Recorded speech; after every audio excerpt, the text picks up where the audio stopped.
Olá, amigos e amigas da internet que nos acompanham pelas redes sociais, sejam bem-vindos ao Caboclo Urbano. Esse é o nosso primeiro programa, é o programa piloto. Hoje a gente vai trazer aqui um convidado polivalente, o homem é campeão de futebol do bairro da Compensa. Já já a gente vai apresentar. Eu me chamo Sônia Corsi e ao meu lado, meu amigo Bruno Diniz, que também estará à frente na apresentação do Caboclo Urbano. Bruno? Boa noite, estamos juntos. Muito falador, Bruno. Especialista. Então, estamos aqui com o nosso amigo José Valmir, me passaram aqui o roteiro, vou pegar aqui na minha agenda eletrônica. Olha só a formação do homem. Bruno, o José Valmir, ele é professor, ele é economista, ele é palestrante, ele é escritor, é jogador de futebol e também é bebedor de cerveja, não é isso, Valmir? Bebedor de cerveja, doutorado. Doutorado em bebedor de cerveja. Com esse currículo eu fiquei até com vergonha, acho que eu vou até me levantar. Ele é escritor, né? Já escreveu 5 livros? 4 livros? 4 livros, né? Teoricamente, né? Tem um aqui, né, que é o Crime Organizado Esse não fui no eu, Amazonas, né? Esse não foi ele, foi o irmão gêmeo dele, inclusive, que Deus o tenha, irmão gêmeo dele. Criatividade, trabalho em rock and roll, que é o que está aqui não, né? Não, tá aqui esse foi o primeiro. Trabalho em rock and roll, a era do conhecimento, né? Então a gente vai falar daqui a pouco um pouco de cada livro desse. E A Difícil Arte de Ser Eficiente e Escola Amazônica de Liderança, que de acordo com ele é sobre a história de vida de um amigo aí que a gente não pode falar o nome. Não é isso, Valmir? Ele está presente aqui no estúdio, mas ele preferiu, né? Um amigo meu, ele preferiu ficar no anonimato. Exatamente. Então eu peço que você possa fazer a sua apresentação ao público, dar suas boas-vindas. Né? Beleza, primeiro eu agradeço aí imensamente, né, a oportunidade de estar aqui. Eu acho esse programa muito bacana, me contaram a ideia do programa, eu acho muito legal. A gente tem programas com conteúdos regionais, né? A gente abre a internet hoje, a internet é gigantesca, 99,999% dos programas não refletem a nossa realidade, né? Aí quando a gente tem um programa assim de explosão nacional, é sobre crime, máfia, assassinato, terrorismo, queimada e tudo que não vale a pena, né? Programas para a gente discutir sobre as nossas experiências boas de vida não existem, né? Eu agradeço muito a oportunidade, o que eu puder contribuir, né, de forma justa e sincera, a gente está aqui para isso. Esse é o projeto que nós estamos iniciando hoje, né? Esperamos muito contar com a participação. A nossa cultura, né, Valmir, que é tão pouco valorizada, né? Às vezes pelo nosso próprio povo. Por nós né? mesmos, né? Por nós mesmos, então é importante, né, a gente investir nos talentos da terra, nos programas da nossa terra, naquilo, né, que de fato vai trazer um benefício, não só para quem assiste, mas para a nossa família, para a nossa roda de amizade, né? E quem sabe mudar o cenário que tem aí, seja o cenário da arte, da política, de todos os ramos que englobam a vida da sociedade. Eu fiquei muito impressionado com o conteúdo dos livros, né, porque tratam de assuntos diversos, isso demonstra um conhecimento amplo da vida, e especialmente quanto a esse primeiro livro, que trata do crime, que não foi você que escreveu, mas não foi, não. Acredito que tenha um profundo conhecimento sobre o livro, se puder... Sobre criminosos, bastante. Se puder contar como foi que surgiu essa ideia. Inclusive tem um traficante do amor aqui. O livro sobre o crime foi um livro que eu escrevi anônimo, né? Mas já que vocês me entregaram aqui, né? Culpa do Cid. Na verdade, ele faz uma reflexão sociológica sobre o crime, né? A gente no Brasil, inclusive hoje na política nacional, a gente tem a ideia de que existem o crime está de um lado e que a gente está do outro, né? É um crime organizado especificamente em relação ao tráfico de drogas, né? Então a gente acha que os criminosos estão de um lado e a gente está do outro, né? Mas a galera do crime organizado, como eu já escrevi muito antes, depois o ministro falou, o crime organizado, eu escrevi há uns 20 anos atrás, que a Amazônia seria a principal rota de escoamento da droga no mundo, né? Quando os americanos travaram Noriega, né, parte da droga ia Colômbia, Panamá, Cuba, Miami, né, entrava nos Estados Unidos. Quando eles travaram, a Amazônia seria a primeira opção. Eu escrevi isso, ninguém deu bola, e hoje a Amazônia, infelizmente, é a grande rota do tráfico internacional. Aí nós estamos discutindo um monte de coisas e a gente não discute como é que essa droga entra. E ela entra, mas ela não sai totalmente, né? Parte dela fica aqui. Aí por isso que eu digo, a gente acha que os criminosos estão do lado e está do outro. Mas a gente tem colegas, amigos, pessoas que a gente conhece que usam essa droga, que consomem droga. E a droga não está presente lá. A gente também tem a ideia de que o bandido, né? Eu cresci na Compensa, né? Naquela época a polícia, principalmente os policiais corruptos do Amazonas, a gente tinha a ideia de que o criminoso era o criminoso de periferia, né? Quando você pega os jornais antigos, você vê Vários figurões que hoje são pessoas influentes e milionárias na cidade estavam envolvidos com o crime organizado. Foram pegos, foram presos, né? Naquela época não tinha a visibilidade que tem hoje, mas se você for buscar nos jornais antigos, você vai ver que muitas das pessoas da elite amazonense hoje, naquela época, traficavam, né? Aí o tráfico depois, o tráfico, digamos assim, institucional, né? ou o tráfico industrial, ele foi entrando para a periferia, né? E entrou, infelizmente, pela periferia que eu morava, né? É o mercado, né? É a massa, né? É a massa que vai consumir. O consumidor e o traficante, ele está na igreja, ele está na empresa que você trabalha, ele está no colégio que você estuda, na universidade que você frequenta, né? Na vizinhança que você mora. Né? E a gente não entende isso, né? A gente só acha que o criminoso é o neguinho, o índio, o vagabundo ali da esquina. Né? O tamanho das fronteiras na Amazônia também é um desafio, né, a ser superado para. Pois é, mas eu acho, né, que um Estado que se prepara teria que pensar nisso, né? Só que muitos militares só pensam em cargos públicos em Brasília, né? O alto exército, o alto comando do exército não está na Amazônia, né?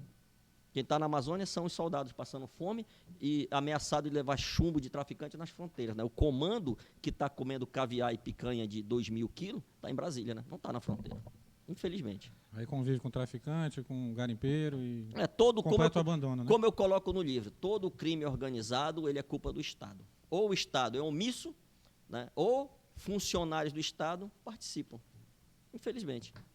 Recentemente aconteceu as Olimpíadas, né? A gente pode acompanhar.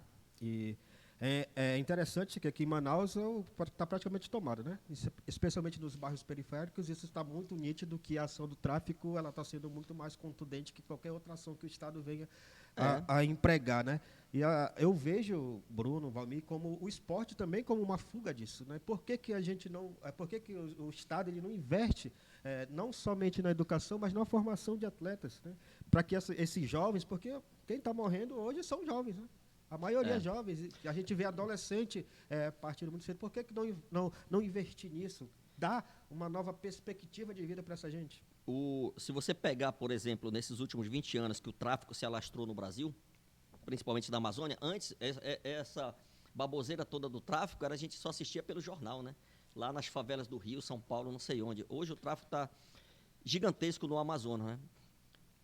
Por que o tráfico se estrutura desse jeito? Porque é uma empresa, ele é uma empresa capitalista, né? É uma empresa ilegal, né? E imoral para outros, né? Mas é uma empresa capitalista.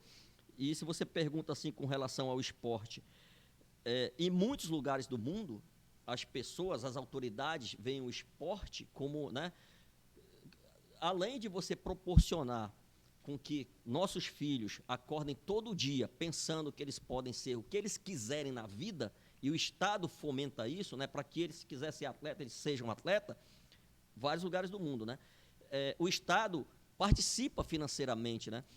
É um exemplo claro, clássico e banal, né? Na Alemanha, quando a Copa foi na Alemanha, a Federação Alemã criou centenas de milhares de centros de treinamento para refugiados. Aí o cara pega a seleção alemã, a seleção alemã tem Ozil, né? Tem o... Miscigenada. Tem um monte de cara naquela seleção. Tinha o Ozil, tinha não sei quem. A própria França, né? Também, né? Também... Sim. Miller, Schwarzenegger. Que não eram alemães, né? Que eram refugiados, que cresceram nesse campo, nesse lance. No Brasil, o cara que ficou aí na CBF comandando durante 1000 anos, ele dizia que tem que ser muito otário para achar que pessoas que correm atrás de uma bola, né, podem mudar o mundo, né? Você vê a mentalidade, né? Então, a Alemanha trouxe um monte de refugiados, digamos assim, revoltados, né? Que não tinham mais nada na vida, né? Acho que o refugiado é o cara que só sai com a roupa do corpo de casa, né? E ele tem que agradecer a Deus por chegar em algum lugar. E é o que topa tudo, para sobreviver. Sim, né? Então, a Alemanha conseguiu atenuar, de certa forma, um impacto negativo na vida desses refugiados, e no Brasil a gente fez o contrário, né?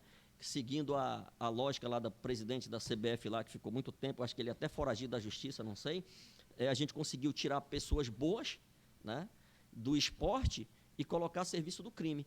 Quando você pega nesses 20 anos, cresceu o número de prisão de jovens e mulheres também nas cadeias, né? Mulheres e jovens, tudo em função do tráfico de drogas, né? Porque a gente fez o contrário, a gente tirou pessoas da escola, do mercado de trabalho e deixou à disposição do crime, pô. E o crime, ele é intensivo de mão de obra, né? Hoje você tem empresas de alta tecnologia que tem um cachorro vigiando o portão e ninguém trabalhando, né? Ou talvez um humano só para alimentar o cachorro, como dizem, né? Que as fábricas do futuro só vai ter um humano para alimentar o cachorro que vigia né? É, As fábricas. E se né? duvidar, se duvidar, daqui uns anos o cachorro vai ser um robô também, né? Também, né? Não é aquele do Black Mirror lá, galera? Também, é. E a gente fez o contrário, né? O crime organizado, ele é intensivo de mão de obra. Quanto mais gente estiver trabalhando para ele consumindo, melhor. E o Estado brasileiro, infelizmente, a gente está preocupado em... É assim que funciona o comércio, né? A oferta e a demanda. Tem a demanda, a oferta vai ter que acompanhar. E a oportunidade, né? A oportunidade. Tem a questão da oportunidade, né? Se a gente não gera oportunidade para muitos jovens, né?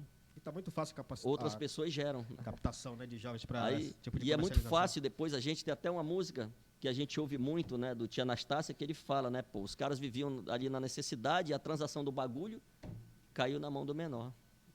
Né? É uma realidade presente na família de muita gente, né? Infelizmente. E todo esse arcabouço de conhecimento, o leitor que adquirir essa obra vai... Esse é o mínimo, né? Vai ter...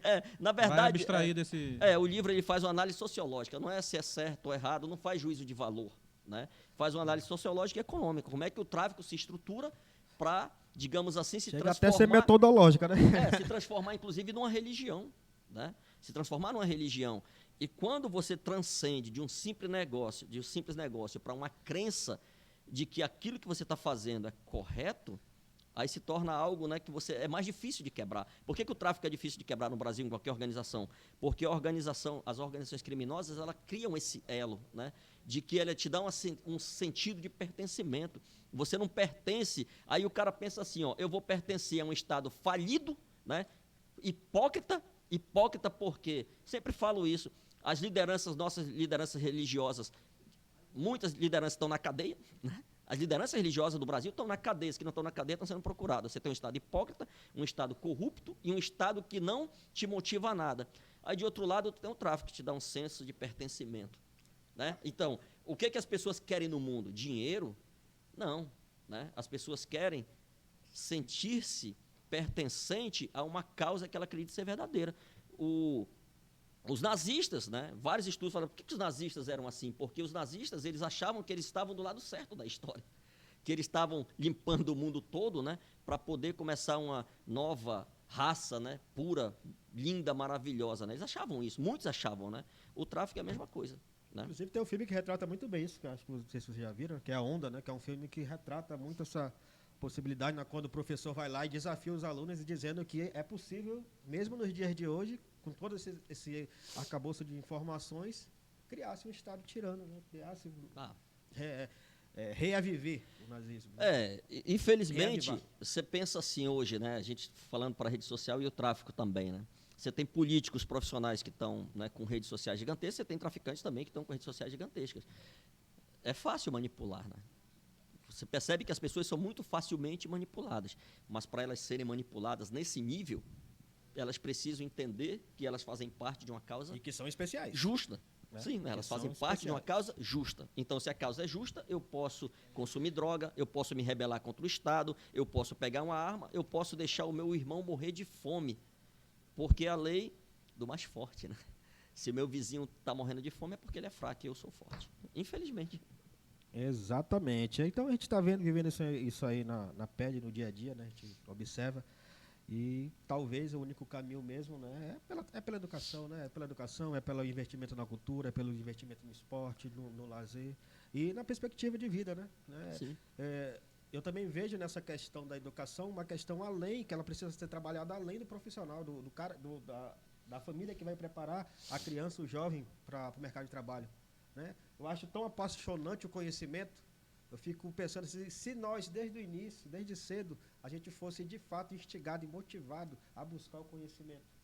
Né? Eu acho que talvez a gente veria, as próprias crianças e adolescentes hoje veriam a escola como uma forma de libertação, diferente, não uma forma de aprisionamento. De aprisionamento. Né? Inclusive, tem muitos pais que falam assim, se tu não tu vai para aula. É como se fosse se fosse um castigo, mas também a gente não vai coisar, porque eu vim de escola pública. Né? Eu vim de escola pública, eu sei que não há essa motivação, a gente não tem motivação para isso. Isso faz parte do outro livro, né? Criatividade, Trabalho e Rock and Roll na Era do Conhecimento. Né? A gente fala muito assim em colégios militares, por exemplo, né? Eu sou contra, né? Eu acho que um colégio que ofereça educação integral de qualidade é melhor do que colégios militares na base da disciplina, né? A disciplina ela é importante até um certo ponto.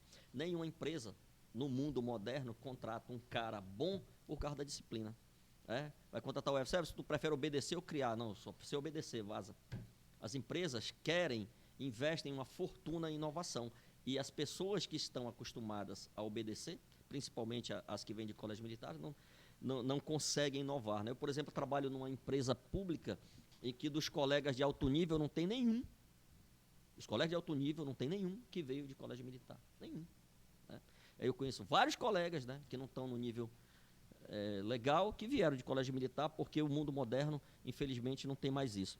Agora, uma coisa que eu coloco, eu acho até que existe um movimento sincero no Brasil, mas que às vezes ele é político também, coloco no livro, é que a gente costuma a falar muito mal da escola, né? Que a escola não presta, que não sei o quê, não presta, a luz não presta, o vigia não presta, né? Nada presta, o giz não presta, mas a gente não participa da escola, né? Até coloco no livro e cito uma música do Metallica, né?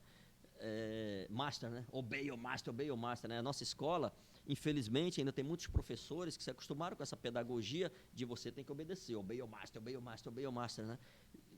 E às vezes a família só chela, né? E a família acha lindo, né? Que o seu filho vá para a escola para obedecer. Aí, quando sai da escola que vai procurar emprego, as empresas não querem alguém que é acostumado a obedecer, querem alguém que tenha autodisciplina. Autodisciplina é diferente de disciplina. Disciplina é como eu me comporto em relação ao chefe. Autodisciplina é como eu me comporto em relação a todo mundo, né? Todo mundo que está na minha volta. As empresas querem pessoas que sabem se comportar de forma, digamos assim, estruturada com todo mundo. Porque você se comportar bacana, você saber obedecer em relação ao chefe é fácil, né? Você compra um cachorro. Quem é o cara mais obediente, né? Quem é o ser vivo mais obediente é o cachorro com relação ao seu dono. Então, as empresas não querem contratar cachorro, porque ele só vai ser obediente. As empresas querem contratar pessoas que pensem diferente, que veem um mundo diferente e que saibam, principalmente, ter um autoconhecimento para saber se relacionar em relação aos outros. E a gente tem um problema na escola, né? Porque tem muitos professores que não aceitam esse tipo de aluno, né? Eu estudei numa escola que eu questionava e eu era tido como rebelde. Eu sempre fui rebelde na escola. Por quê? Porque eu não aceitava que o professor viesse me dizer aquilo que ele achava que era certo. Eu tinha que questionar, dialogar, etc. e tal, né? E tem muitos professores que têm dificuldade com isso. Aí, por exemplo, você tem... Citar o exemplo do Everson aqui de novo, né? Que foi reprovado várias vezes em literatura da Amazônia, né? Inclusive foi de novo. E aqui é nosso... de novo, né? Que é nosso espectador aqui. Mas gosto dele, viu? Gosto demais. Muito legal. Inteligentíssimo. Até esqueci o que ia dizer sobre a sua reprovação. Né? E usar como exemplo. Mas, enfim, a gente tem que ter uma escola, primeiro, né, que o professor aceite que o aluno chegue na escola com informação. Você pega o celular aqui, né? Às vezes eu estou assim no bar bebendo, quem foi melhor, né? Valmir, né? Ou Cristiano Ronaldo? Aí Valmir. Aí o cara vai lá aqui na internet, não, mas né, o Cristiano Ronaldo ganhou 30 títulos, o Valmir só ganhou 1. Aí, mas nunca ganhou no Amazonas, né? Pois é, né? Ainda dá para questionar, entendeu? Hoje, os alunos chegam na escola com muita informação, né? Tem aluno, eu acho que sabe mais que alguns professores. Eu já ia até falar nisso. Tem professor que às vezes tem medo de aluno perguntar. Tem professor que lê. Eu trabalhei numa escola, aí chegou uma professora comigo e falou, é o seguinte, tem essa turma aqui, tem aluno A, B, C, D, que não valem nada, vamos reprovar, porque se eu reprovar e tu reprovar e o outro reprovar, eles não vão nem para recuperação, né, para o conselho de classe, né, porque reprovou em 3. Aí eu fui perceber os melhores alunos. Qual era o medo dela? Eram alunos que questionavam. E eu, né, adorava aluno que questionava, e ela tinha medo, né? Então eu falei, desculpa, cara, esses caras aqui são os melhores que a gente tem na escola, né? Depois eu encontrei vários alunos, e mesmo eles estudando na escola pública de periferia, se deram bem. Mas a gente não entra aí num conflito em que a falta de conhecimento está no início disso tudo, tanto do profissional quanto da própria família. A educação faltou e isso gera uma consequência em cadeia.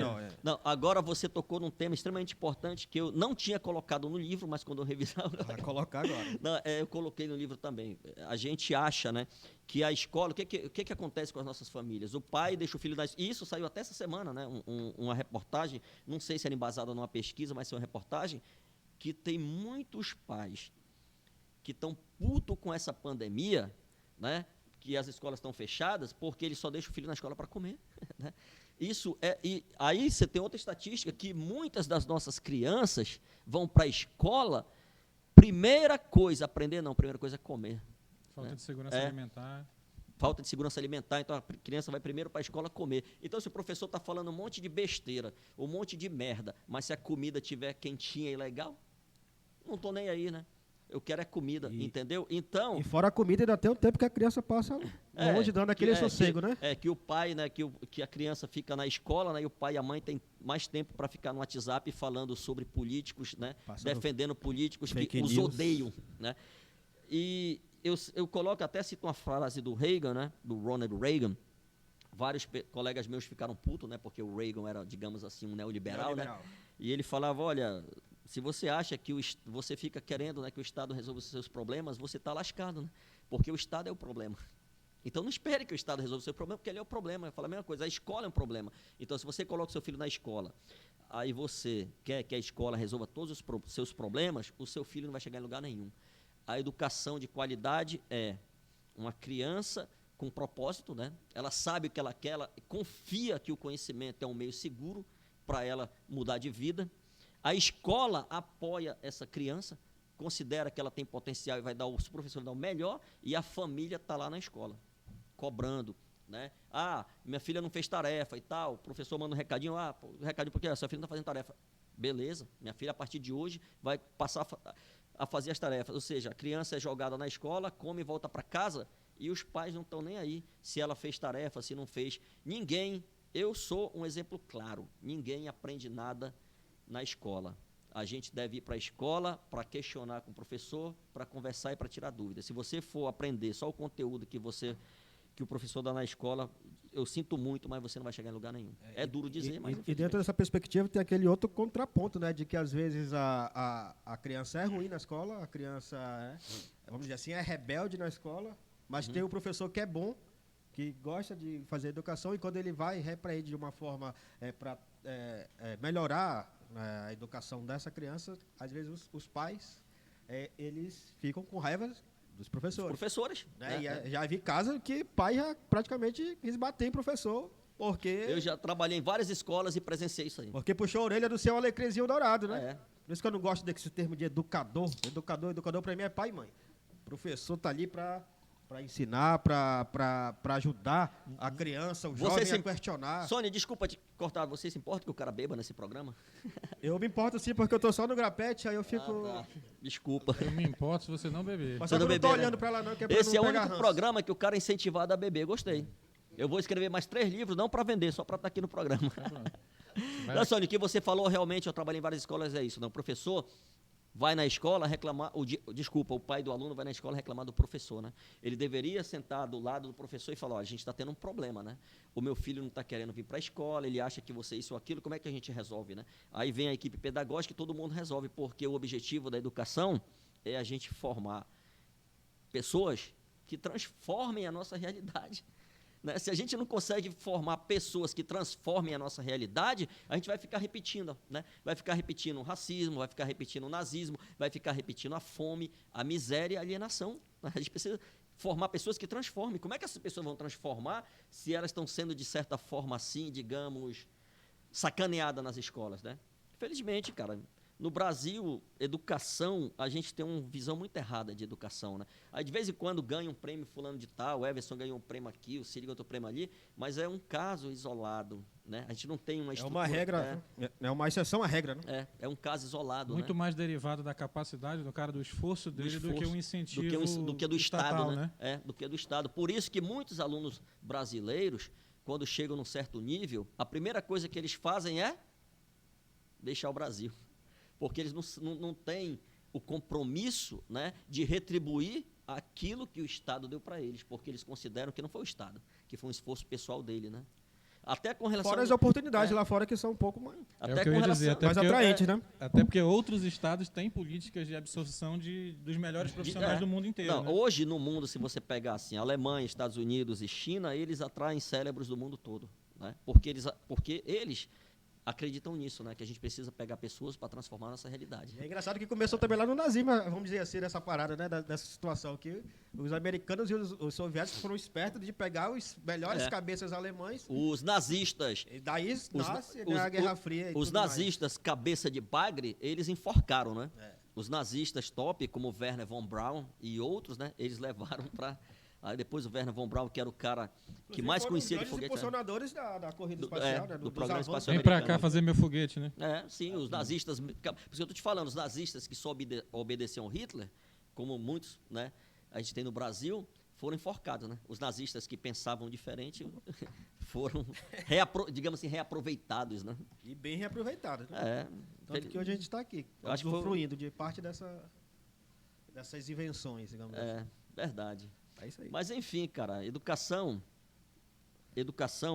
nenhum país do mundo conseguiu, né, digamos assim, crescer se não tiver um programa sério de educação. Que possa fazer com que os moleques acordem e digam, eu posso mudar o mundo. Né? Eu vou estudar. A escola é ruim, mas eu vou estudar. A comida é ruim, o professor é ruim, a rua é escrota, cheia de barro e tal, né? Mas eu vou estudar. Mas se a gente não consegue fazer com que as crianças percebam que elas podem mudar o mundo, e ao mudar o mundo, mudar a si mesmas através da educação, aí o tráfico tem lá, né? tem duas coisas nos presídios brasileiros, né? Duas coisas nos presídios brasileiros. Quando você entra, tem uma fila do crime organizado, né? Já é filiado em alguma organização? Não. Então, se filia aqui a outra, é a igreja. Que, para mim, né, nos presídios são as duas piores estruturas que existem, né? É a igreja, né, evangélica nos presídios, coletando ali os seus filiados, e o tráfico é duas filas, né? Uma da igreja e outra do tráfico. Né? Não tem nenhum assim que diga, olha, a gente está aqui, você está preso para ser ressocializado. Você cometeu um crime, você vai pagar por esse crime, mas a gente quer que você volte para a sociedade com a cabeça mudada. Não tem. Aí tu vai para uma igreja e para o outro... A gente tem um fenômeno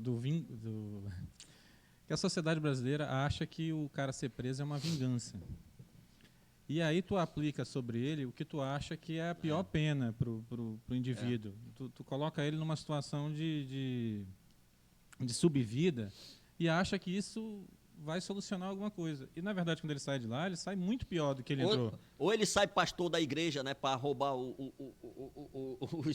os outros, né? Ou ele sai no crime organizado para roubar. Tu não pensa em socializar o Só cara. lembrando que eu sou pastor, tá? Não é? Eu acho... trazer ele de volta para a sociedade melhor do que ele entrou. Sim, eu acredito que a punição ela tem que ter duas coisas fundamentais. Eu acho que já entra aqui, Valmir, no teu terceiro livro, A Difícil Arte de Ser Eficiente. O nosso sistema prisional é ineficiente. Propositadamente. Aliás, eu nem tinha pensado nisso, mas a primeira história, a introdução do livro, A Difícil Arte de Ser Eficiente, é sobre um caso que aconteceu no sistema de polícia. Né? No sistema de polícia. Aí eu falo, concluo, né? Assim que o Estado brasileiro ele é extremamente ineficiente, né? Com o sistema de polícia. Só voltando, a punibilidade, ela tem que... duas coisas. Primeiro é o cara reparar socialmente aquilo que ele fez. Né? Nas sociedades antigas, você tinha um sistema de vingança, você não tinha um sistema de justiça, você tinha, como você falou, a vingança. Então, qual é a vingança? Lei de talião, olho por olho, dente por dente. Né? Roubou, decepam, né? Roubou 6.000 anos atrás, né? Ainda tinha um lance assim, né? Roubou um cavalo, decepa era morte, né? Roubou uma mulher, decepa só uma mão. O cavalo valia mais do que uma mulher. Inclusive, eu tô preocupado com o meu cavalo que eu deixei lá fora agora. Lá fora, né? Que absurdo, então, né? Aí depois os estados foram evoluindo e trocaram a vingança, né, pela punibilidade. A punibilidade tem que fazer duas coisas. Primeiro é o cara pagar pelo que ele fez, que ele possa refletir que ele cometeu um mal social, né? E o segundo é a ressocialização. Né? No Estado brasileiro, inclusive na polícia, né? Isso, infelizmente, né, que faz parte do sistema de justiça. Na polícia existe uma ideia, né, de que o cara cometeu um crime, ele é criminoso ad infinito, né? Então ele vai morrer criminoso. Se ele se arrepender, não adianta, não tem perdão. Né? Existem algumas pessoas que assumiram, né, inclusive de forma institucionalizada, algumas pessoas que assumiram que se você, por exemplo, tomar uma cerveja aqui, sei lá, dirigiu, matou um gato, você é criminoso eternamente, né? Você não tem perdão. Só se você mudar de planeta, de universo, ou se você for para outra vida, porque nessa você não tem perdão. Isso é péssimo, né? A gente tem que acreditar. Existem algumas pessoas que não são recuperáveis, mas existem muitas pessoas que são recuperáveis. E a gente vai trabalhar em cima de quem? O Estado brasileiro, infelizmente, ele trabalha em cima de quem é irrecuperável. Né? Não trabalha de quem pode sair da prisão recuperado e construir um mundo melhor. Existem centenas de milhares de histórias de pessoas que foram presas e depois voltaram e fizeram invenções grandiosas. Né? O Estado brasileiro, o cara sai, ele entra lascado, né? E sai mais lascado ainda, infelizmente. Que é uma burrice duas vezes, né? Desculpa te interromper. Que é uma burrice duas vezes, porque o Estado está pagando para o cara estar lá e ele sai pior. E a sociedade deixa de ganhar com o indivíduo recuperado. Sim. Quando eu era mais jovenzinho, né? Não que eu seja muito velho, eu vou fazer 16 aí desse ano, mas eu antes da explosão, Depois né? dos 40? Antes da explosão da internet, né? Eu ficava pensando assim, eu via aqueles filmes antigos da Idade Média e tudo mais, do próprio Coliseu Romano, né? Que as pessoas vibravam com sangue, vibravam com a morte. Eu ficava pensando, mas como é que pode a pessoa se divertir com a tortura de outro, com a morte de outro?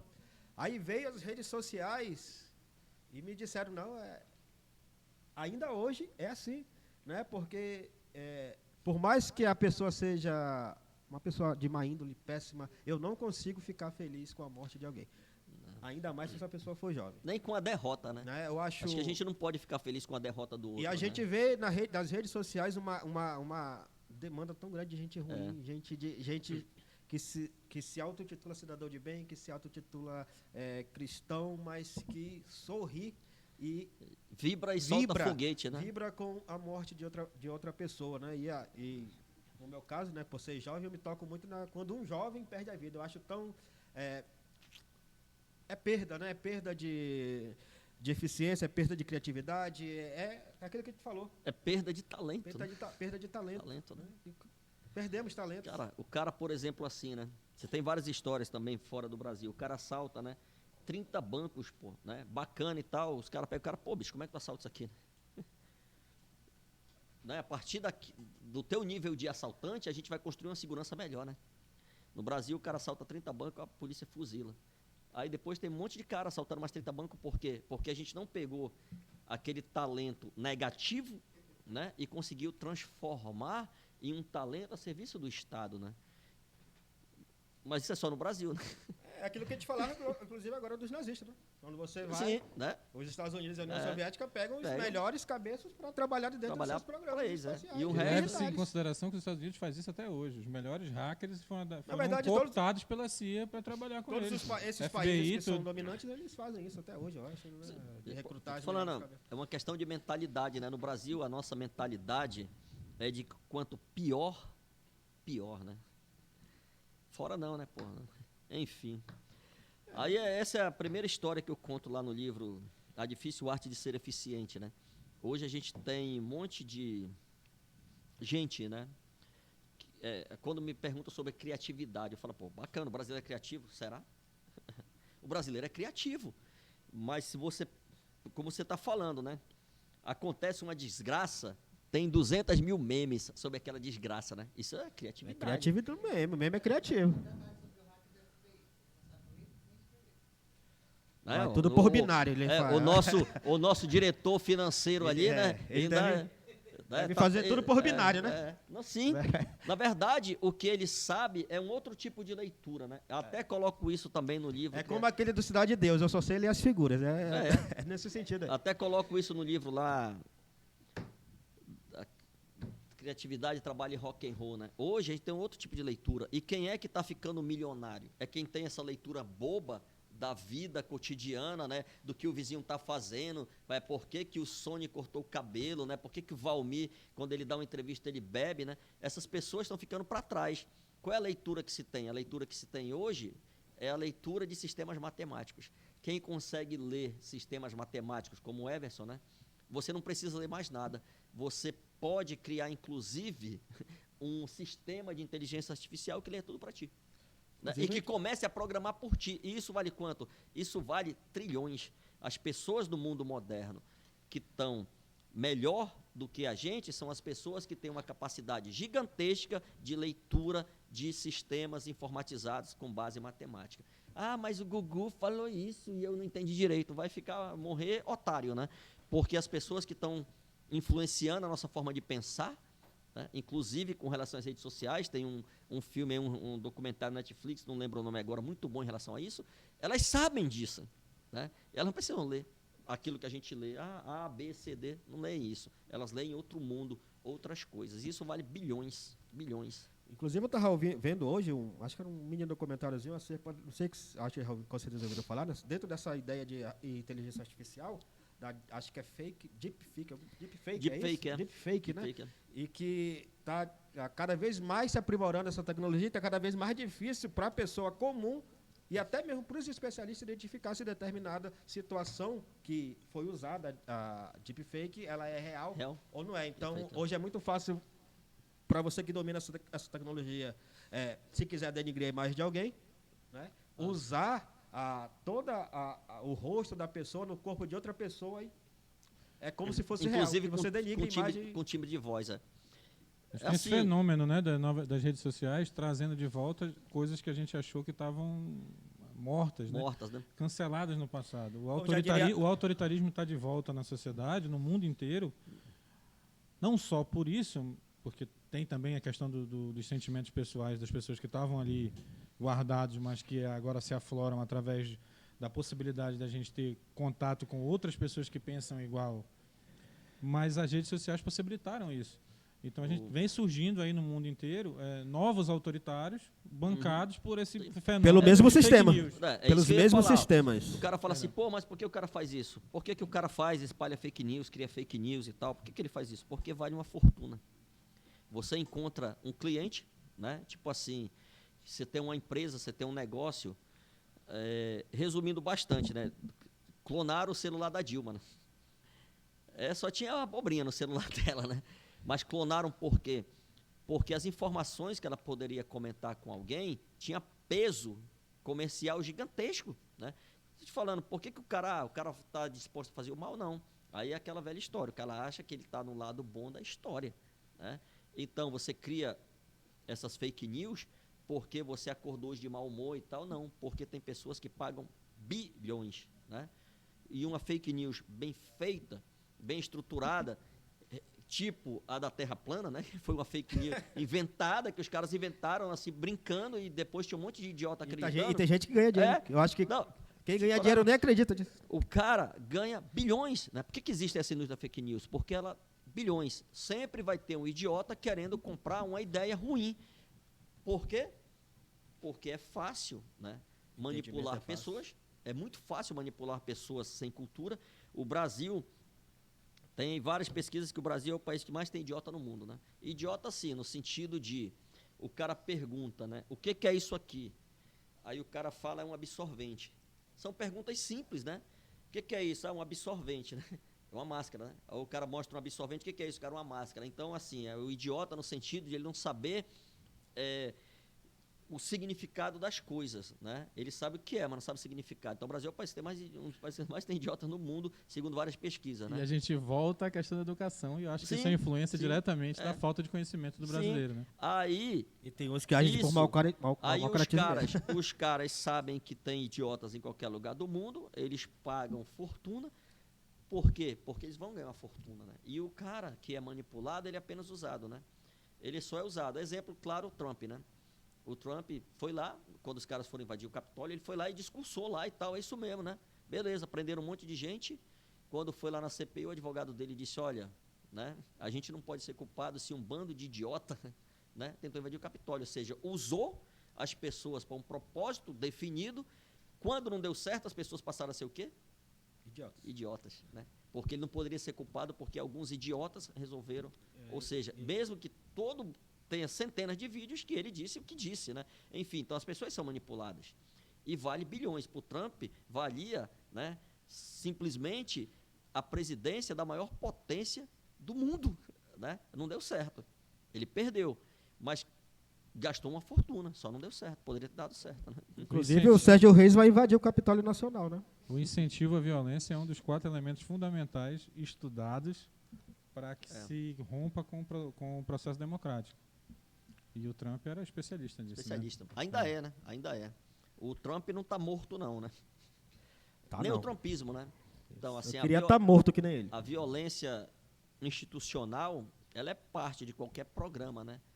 Assim, absolutista de poder, né?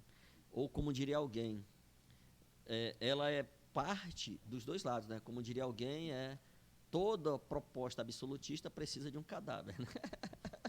O cristianismo, como foi que o cristianismo começou? Eu não sou cristão, né? Eu não sou cristão. Depois que eu descobri que tem muitos cristãos brasileiros que não valem porra nenhuma, eu decidi que eu não sou mais cristão. Eu sou cristão. Eu sei que você é cristão, em respeito à Gostou sua com a cristandade. crucificação, né? Mas o cristianismo começou com um cadáver, pô. Né? Aí depois os caras aprenderam que um cadáver, ele pode ser mais eficiente do que muitas palavras, né? Enfim. Não sei, talvez o que seja mais visível seja mais eficiente do que meramente a palavra. Para a gente né? não trocar de assunto, a gente comentou Não vai sobre... começar a orar em línguas aqui, não. A gente comentou sobre a influência de repente, do conhecimento acerca de uma invasão de um telefone, dos dados, o poder dos dados, o valor dos dados. Recentemente, alguém comprou na Bolsa de Valores brasileira sem número de ações da Petrobras. 10 segundos antes do Bolsonaro trocar o presidente da Petrobras, que as ações caíram, né? Que homem profeta, né? Profeta do Senhor. O cara lançou uma opção na É um Bolsa dom, de é um Valores dom. dizendo que a ação iria cair. Ele comprou ela mais barata. Não, acho que ele foi uma opção de venda, né? Não sei se claro, era mercado futuro, não lembro agora se era opção de venda ou era opção de compra. Só que ele tinha uma opção, acho que era opção de venda, ele tinha uma opção de venda por um preço que ninguém ia praticar, né? Que naquele momento era impossível que acontecesse. A ação estava a R$28, Mas ele estava disposto a arriscar. Ele lançou a 22. É 28 a 22. Eu estou fazendo um opção- exemplo, não sei exatamente o valor. Era uma opção de venda. Ele falou, ó, eu prometo vender petróleo, né, e tal, daqui, gasolina. Aí alguém que... Os caras, pô, isso Um aqui- dia antes, É tipo assim hoje, né? Se a gente, digamos, chegar um cara e falar, ó, tem uma opção de venda aqui de dólar para início de setembro de R$2, né? A gente não tem nenhuma informação, nós aqui, né, comum, não tem nenhuma informação de que o dólar vai chegar a R$2 em setembro. Mas o cara foi lá e uma opção de venda, né? Aí teve tudo aquilo que aconteceu, o preço caiu pra caralho, né? E o cara lucrou. Aí, assim, esse tipo de investimento, você gasta, sei lá, 100 milhões e lucra 200, né? Só que você lucra isso em um mês, pô. Um mês. Né? A CVM até abriu um procedimento para investigar isso aí, né? Por que que o cara, né? Só ele no mundo, só ele no universo todo, sabia, 10 minutos antes de ser anunciada a troca do presidente. Deve ter se consultado com a mãe de Ná, né? Que ela, até hoje ela acertou que a cobra... aí a gente nem discute o mérito, mas a gente suspeito, sabe, né? o poder da informação.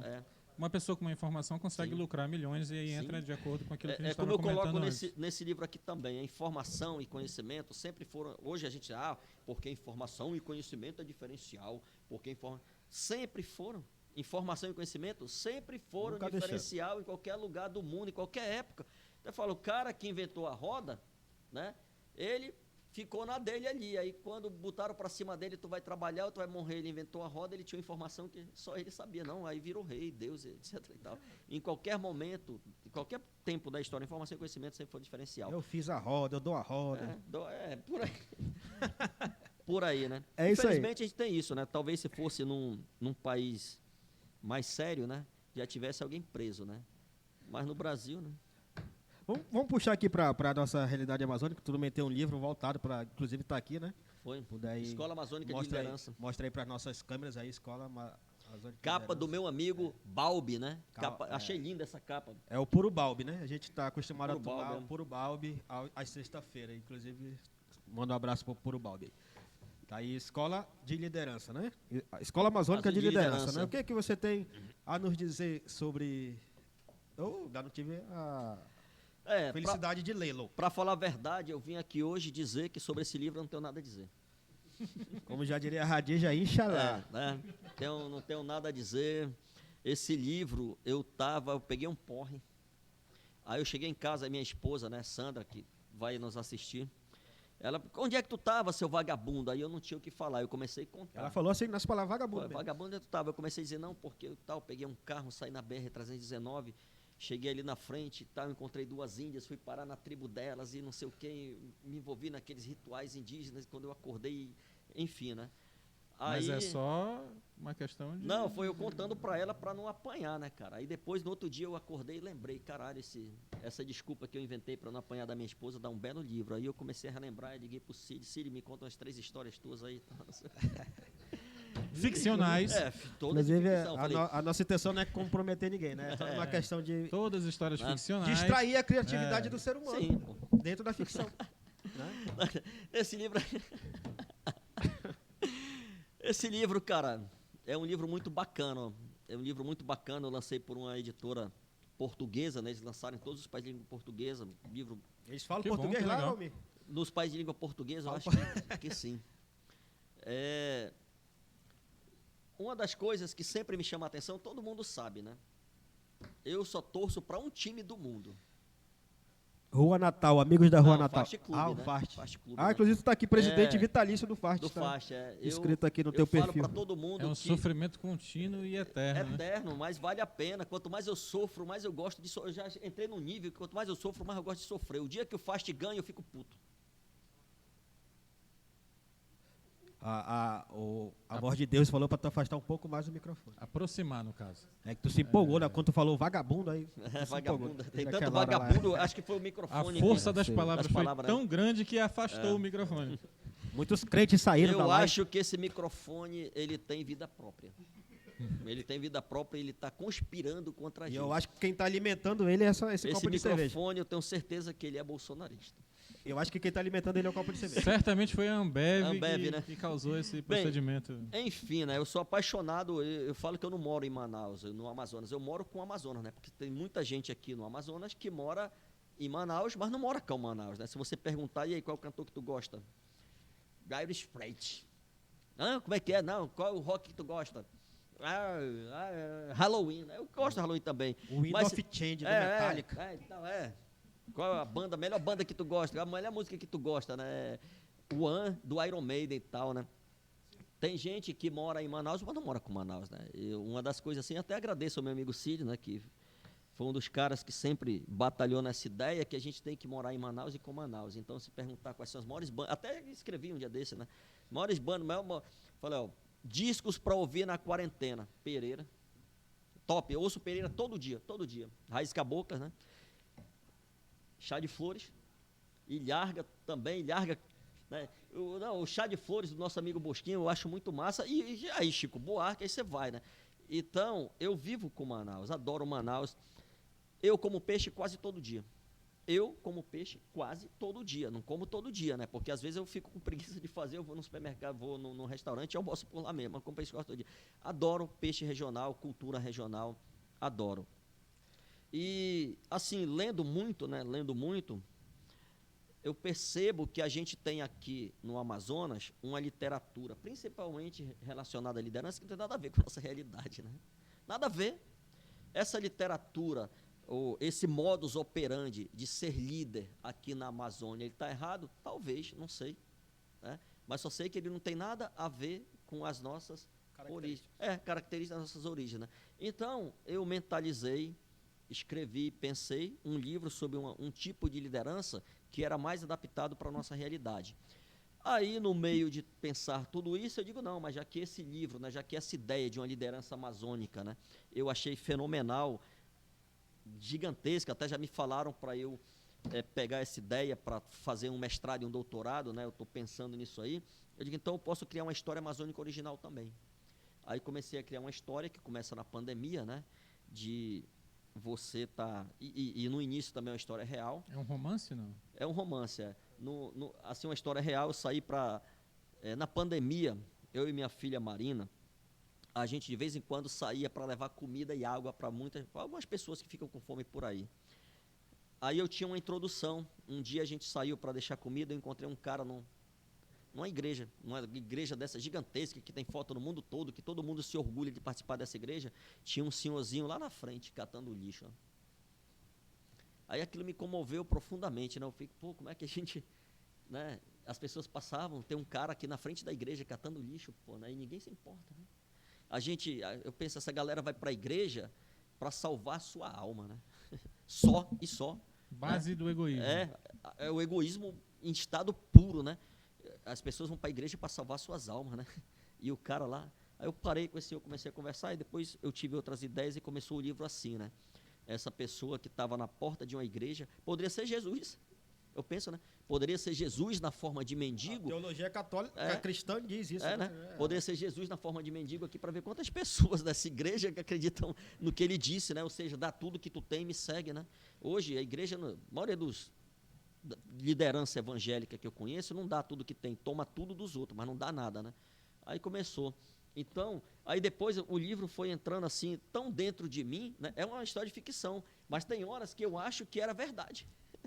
Tem horas que eu acho que era verdade, né? De tão possível que era o enredo, que era um enredo, sim, e vários colegas, inclusive a esposa de um amigo meu, né? Que eu não posso citar o nome, que está aqui presente. Pode deixar a Cid, que ninguém vai falar que é tu, não. Várias pessoas juram que eu vivi essa história, mas não vivi, a história toda é ficção. A única história verdadeira foi na introdução que eu encontrei esse senhor e eu comecei a chorar. Minha filha, pai, o que você está escrito, filho? A gente ia para o centro. Aí a gente foi ainda para o centro, ela ficou olhando assim, pô, e tal, né? E eu percebo isso nas lideranças, né? Hoje, muitas lideranças são líderes de si mesmo, né? O cara fala, o líder é aquele que mostra o caminho. Eu acho que ninguém daqui precisa de um líder que mostre o caminho, né? Jesus não mostrou o caminho, né? O líder é o que mostra o caminho e vai na frente, né? Se tiver que levar mãozada, eu vou levar primeiro, né? Se tiver que dar um chute, eu vou dar primeiro. Ou seja, a liderança, até coloco uma liderança sem apego ao poder, né? A gente não tem aqui. Aí eu, lendo outros livros, inclusive de uma grande autora amazonense que eu adoro, Neisa Teixeira, lançou um livro, né? Para quem e para além, que ela conta a história, é uma experiência de vida dos Dessanas aqui do Rio Negro, né? É um livro fantástico, já li esse livro umas 300 vezes, sempre cito eles quando eu faço qualquer programa, qualquer texto, qualquer artigo, eu sempre cito um livro fantástico da Neisa Teixeira, né? E eu lendo o livro, né, vendo algumas experiências, eu joguei para o livro, né? Como assim, não vou dizer que a sociedade indígena seja uma sociedade perfeita, e até hoje os índios estão lascados, né? Hoje no Brasil você tem uma crença, até coloca isso no livro, né? Você tem uma crença, pessoas que nunca estudaram, que nunca se esforçaram, que viraram vagabundos, né? Aí vem para a Amazônia, aí não, mas os índios aqui têm muita terra, né? Os caras vêm lá da puta que pariu, do sul do Brasil, né? Aí chega aqui e acha que os índios têm muita terra. Aí que seria justo, né? Eles exploraram as terras indígenas. Nunca trabalharam, nunca estudaram, nunca se esforçaram, nunca deram sangue pelo país, nem pela Amazônia. Aí vem de fora, hoje o exemplo é o sul da Amazônia. O sul da Amazônia está detonado, né? Tudo gente que vem de fora querendo saquear nossas riquezas e achando que os índios são protegidos. Inclusive o presidente acha isso, né? Infelizmente. Aí você tem tiroteio em Roraima, tiroteio aqui, queima não sei quem, mata o liderança. Enfim, nós temos hoje uma liderança indígena, né? Ou uma sociedade indígena pequena, rudimentar, que, digamos assim, está passando menos fome do que a nossa, né? Do que a nossa comunidade, né? Os caras conseguem ter uma estrutura de distribuição do que eles ganham melhor, e a gente está querendo acabar com isso. E o livro coloca que é o contrário, né? A gente não tem que acabar com essa ideia de igualitária indígena, a gente tem que aprender, e a gente tem que trazer essa ideia da liderança indígena igualitária. Inclusive no livro, né, ele tem um contraste, porque essa liderança indígena é feminina, né? Hoje você tem uma liderança indígena feminina em qualquer lugar, né? É absurdo, inclusive nas igrejas, né? Porque o grande Paulo disse que a mulher não deve pregar na igreja, né? Ela deve nem estudar, né? Ela só serve para esperar o marido chegar em casa e dar-lhe, né? Foi o Paulo que disse isso, né? O Paulo pegou o que Cristo nunca disse e disse que ele tinha dito. E baseado assim, dentro da sua cultura, né? Sim, dentro óbvio, da sua questão sociológica, política. O Paulo, ele tinha uma visão de mundo grega, né? Exatamente. Então, a visão de mundo grego dele era isso, né? Isso. E aí, por isso que eu coloquei uma liderança indígena feminina, né? Que também é ficção. Para a gente, eu acho que a gente, ao invés de aniquilar essa sociedade, né? Aniquilar essa ideia de vivência indígena, a gente teria que aprender com eles. E o livro te diz assim, como é que a gente consegue aprender com ele, construir uma liderança útil, sem apego ao poder, e que tenha um propósito. O principal propósito do líder é servir. Se você não serve para servir, você não serve para ser líder. A gente criou no Brasil Inclusive agora, né, nesse lance político, a gente criou líderes que querem ser servidos, né? Que porra de líder, né, para ser servido? Eu me nego a seguir alguém, mesmo que seja um Deus que quer que eu sirva, né? Eu me nego. Então, Deus, vai né, procurar quem te queira, porque eu não te quero, eu me nego a seguir. A gente tem que procurar inspirar e buscar lideranças que sirvam. Primeiro, que sirva de exemplo, né? Que sirva de exemplo ético, moral, perseverante, né, e que acredite nos outros. Liderança para ser servida, já tem um monte de vagabundo aí. Aí você pode servir liderança vagabunda religiosa, liderança vagabunda do tráfico de drogas, política, etc. e tal. O livro, ele tenta fazer com que a gente reflita sobre isso, né, que o papel da liderança é servir, não ser servido. Eu acho que falta, e aí vamos voltar de novo à questão da educação, mas falta entender o conceito de anacronismo. Você analisar o que o cara disse na época em que ele disse, a sociedade em que ele vivia, quais eram os conhecimentos que eram possíveis para ele. Dentro do conceito, dentro do contexto em que ele vivia, é fundamental para que se evolua. Senão você fica preso a uma ideia de que a mulher era uma criatura submissa na sociedade. Dentro dessas realidades... Porque vivia naquela realidade. Esse anacronismo ele não existe. Não, a gente não pode trazer aquela sociedade grega que deu para a gente o Sócrates, o Platão e o José Valmírios, né? E o mito das cavernas, que eu acho que ele se escreveu, né, sozinho. A gente não pode trazer para hoje. Aquilo era como eles viam o mundo. Inclusive Paulo, eu gosto de Paulo. Já dei, quando eu era muito católico, eu dava curso sobre Paulo. Mas ele tinha uma visão grega, e na visão grega dele, as mulheres não valiam porra nenhuma, né? Na verdade, ele até dizia, né? Tem um trecho lá de uma carta dele, que eu não lembro agora, que ele fala, assim, relacionando, né? Que o macho, o homem e tal, não sei o que, ele fala primeiro dos bois, né? Depois dos carneiros, depois das mulheres. E ele relaciona os animais e mulheres como todos se fossem mercadorias, né? Agora, Paulo tem uma teologia gigantesca? Tem. Paulo tem uma teologia gigantesca. Então, a gente não pode dizer que o Paulo não valia porra nenhuma, só porque naquele mundo de visão grega dele, né? Ele entendia que as mulheres, né? Querendo ou não, era a visão que se tinha na época. Paulo tinha uma teologia gigante. Agostinho, né? O meu maior teólogo que eu mais gosto é o Agostinho. Agostinho tinha uma visão, uma teologia gigante. Até hoje, Agostinho está sendo revisado, porque tem uma teologia gigantesca, né? Mas também ele tinha uma visão daquele mundo, né? Agora, e ainda assim que quebrava certos paradigmas daquele tempo. Uma coisa é a gente considerar que naquele tempo ele tinha essa ideia porque o mundo era outro. Outra coisa é a gente dizer que ele estava certo desde sempre, eternamente. Num mundo que é diferente. Totalmente diferente. Por isso que eu digo que em muitas religiões, especialmente as mais extremistas, esse anacronismo ele não existe. O extremismo é justamente isso. O extremista, né, ele é um fanático. E o que é um fanático? O que é um fanático? Um fanático é um cara que ele acredita numa ideia fixa sem questioná-la, né? Então, se Jesus disse que, sei lá, tem que matar o infiel, Maomé disse que tem que matar o infiel, então tem que matar o infiel e pronto, né? O fanático, ele acredita numa ideia fixa sem questioná-la. Só que ele não relaciona que naquela época os europeus e os muçulmanos estavam em guerra eterna, né? Aí talvez fizesse sentido. Hoje são parceiros comerciais, né? Por exemplo, se os árabes cortarem o fornecimento de petróleo no mundo, cortarem totalmente, o mundo ocidental falha. A gente vai à falência, né? Tem então, a década de 80 aí para provar isso aí, né? Se eles cortarem, a gente agora todo mundo vai seguir o Maomé. O Maomé disse que não tem que vender petróleo para os Estados Unidos, para a China, para o Brasil. O mundo falhe. Seria uma catástrofe econômica muito pior do que o coronavírus, né? Só não faz porque é suicídio, né? Porque eles também não produzem o alimento necessário para viver. Aí seria, né, mais um suicídio duplo. Dependência, né? É a globalização. Sim, a globalização gera essa Ninguém é autossuficiente. Enfim, a gente estava falando de quê mesmo? Estavam falando de futebol amazonense. Futebol, eu já falei. Foi? Gente. Eu sou faxiano doente. Mas eu tenho uma curiosidade grande, porque assim, eu gostaria de saber como foi que o pequeno Valmir, o Valmir criança, chegou no Valmir escritor. Quais foram as referências? Como foi que o pequeno Valmir se tornou o Valmir que é hoje?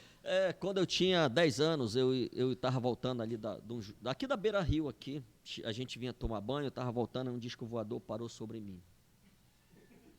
Acho possível. Eu fui abduzido, aí eu entrei lá. Tu viu o Raul Seixas nesse dia também, dentro do disco? Aí ele estava lá e aí falaram, Valmir, a gente vai te dar todo o conhecimento. Corta a cerveja. Aí como é que começa esse conhecimento? Aí eles me deram 3 latinhas de cerveja.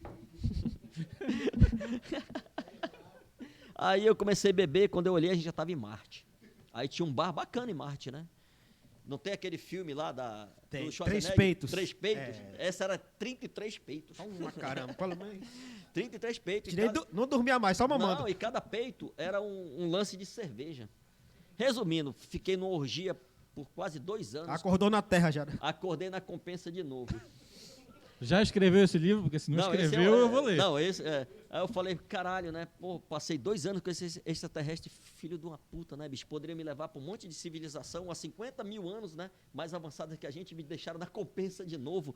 E pior que eu E chegando aqui, eles foram roubados, né? Não, quem foi roubado foi eu, porra. Me deixaram ali no Beco da Quadra, naquela época, lá nos anos 80, era só ladrão no Beco da Quadra.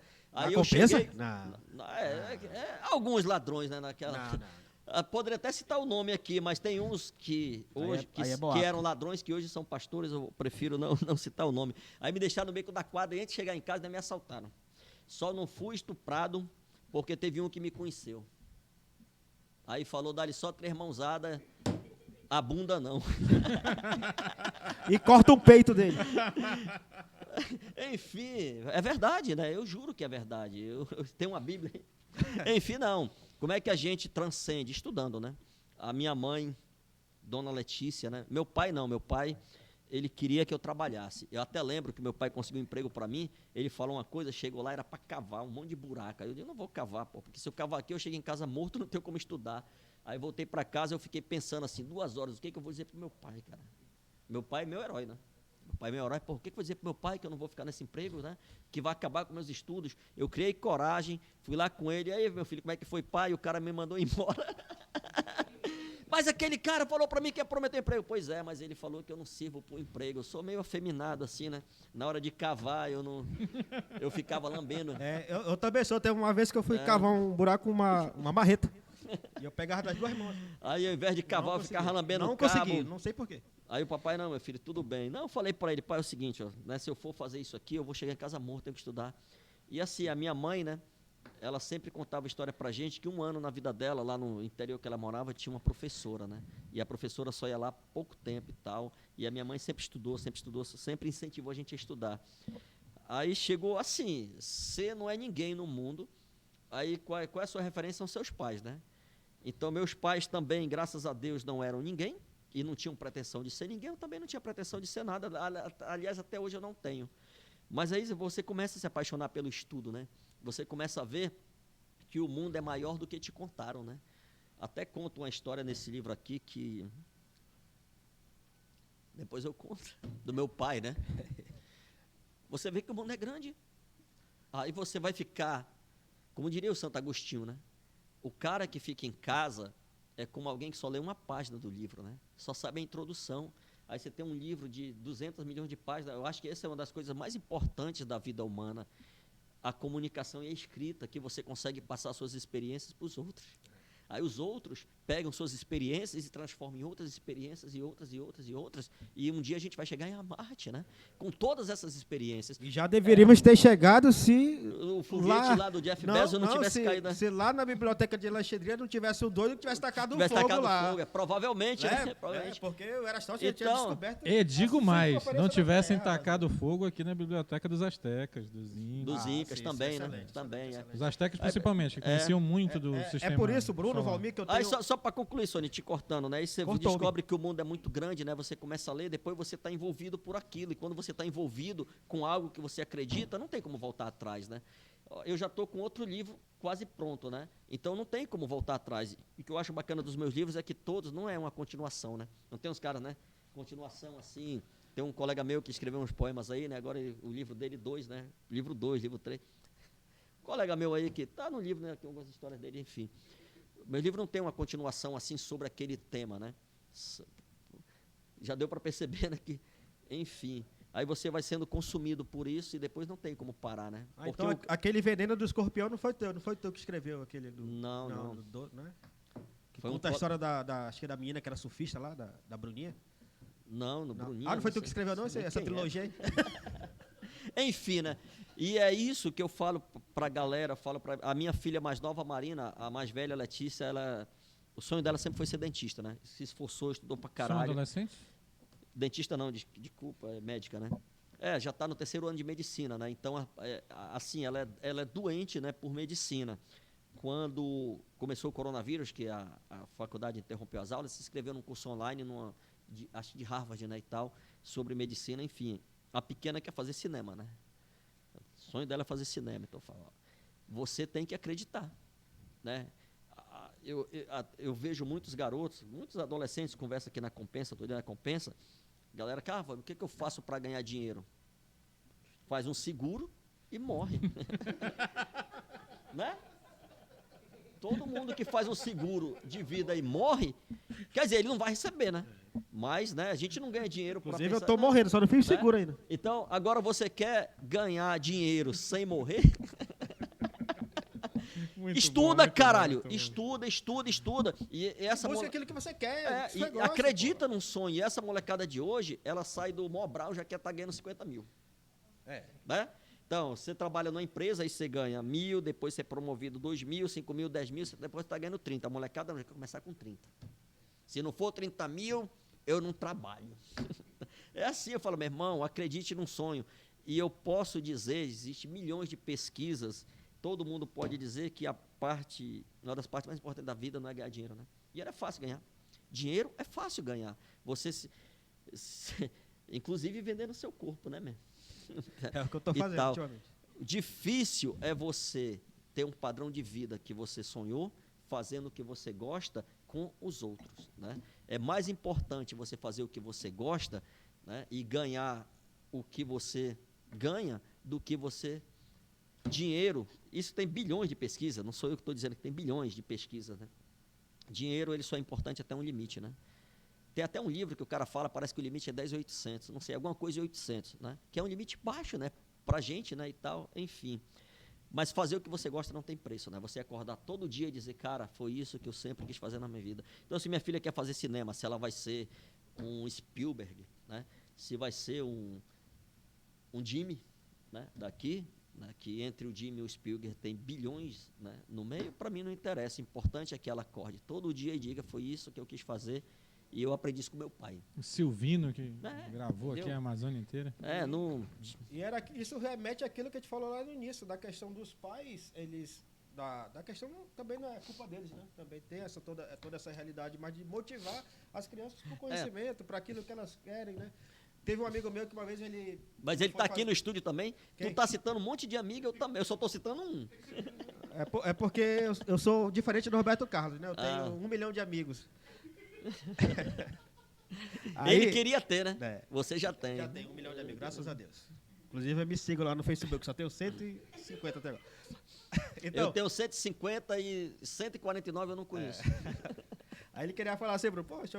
Se juntasse um tapa-olho, ele trabalhava na Disney. Aí a gente comprou uma cerveja, vamos tomar uma cerveja aqui de boa. Falar em cerveja? Produção? Produção. Por favor. Aí, poxa, eu quero fazer história, mas aí tu acha que dá dinheiro? Eu falei, cara, história é libertador pra porra, tal.